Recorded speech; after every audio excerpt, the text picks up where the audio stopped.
হাসি এর কারণ হচ্ছে তোমার রান্নাটা আজকে এত মজা হয়েছে না জীবনে, আজকে বাড়াই বাড়াই কইতেছে তো, জীবনে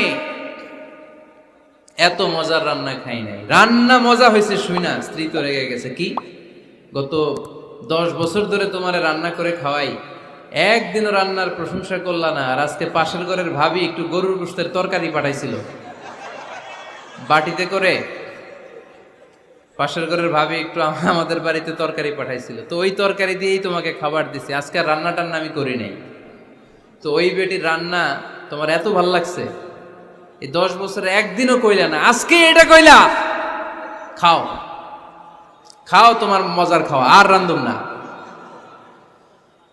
তো প্রশংসা করলে বুঝে শুনে করবেন, একটু এনশিওর হবেন যে রান্নাটা করছিল কে। তা না হইলে কিন্তু ঘরে চুলায় আগুন জ্বলবে না, টানার রোজা রাখা লাগবে, ঠিক কিনা?